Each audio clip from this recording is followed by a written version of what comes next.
দেশ মুসলিম, এখানে যদি সংখ্যালঘু অন্য ধর্মের হিন্দু থাকে, বৌদ্ধ থাকে, তাদের রাইটের ব্যাপারে দেখেন ইসলাম কতটা ভয়ঙ্কর হুঁশিয়ারি দিয়েছে। আল্লাহ রাসূল সাল্লাল্লাহু আলাইহি ওয়াসাল্লাম বলেন যে কেউ যদি কোনো সংখ্যালঘুর উপর অত্যাচার করে, তার উপর জুলুম করে, সে যেটার প্রাপ্য এটা থেকে যদি কেউ বঞ্চিত করে, তাহলে কিয়ামতের ময়দানে আমি রাসূল সাল্লাল্লাহু আলাইহি ওয়াসাল্লাম তার পক্ষে, ওই মুসলিমের বিপক্ষে বাদী হয়ে আল্লাহর কোর্টে দাঁড়াবো।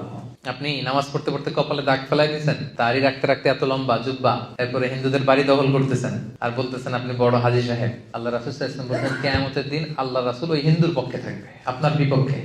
কথাটার ওজন খেয়াল করেন। আল্লাহ রাসূল সাল্লাল্লাহু আলাইহি ওয়াসাল্লাম বলেছেন তুমি মুসলিম হও, তুমি হাজী হও, তুমি যেটা হও, তোমার বিপক্ষে থাকবে আমার অবস্থান কিয়ামতের দিন। আচ্ছা, সোজা সাপটা একটা আনসার দেন। রাসূল সাল্লাল্লাহু আলাইহি ওয়াসাল্লাম যদি কারো বিপক্ষে বাদী হয়ে দাঁড়ায়, যার শাফাআত ছাড়া আমরা জান্নাতে ঢোকা কল্পনাই করতে পারি না, তিনি আমার বিপক্ষে আল্লাহর সুপ্রিম কোর্টের ট্রাইব্যুনালে আমার বিপক্ষে, জান্নাতে যাওয়ার কোনো সুযোগ কি আমার সেদিন থাকবে? জন্য খবরদার। সংখ্যালঘুদের ব্যাপার দেখেন ইসলাম কত কঠিন হুঁশিয়ারি দিয়েছে। আমার হিন্দু ভাইরা, এই আলোচনা যদি কেউ আপনারা শুনেন, আপনাদের পক্ষে সে 1400 বছর আগে আপনাদের পক্ষে, আপনাদের রাইটস এর জন্য, আপনাদের অধিকারের জন্য রাসূল সাল্লাল্লাহু আলাইহি ওয়াসাল্লাম লড়াই করেছেন।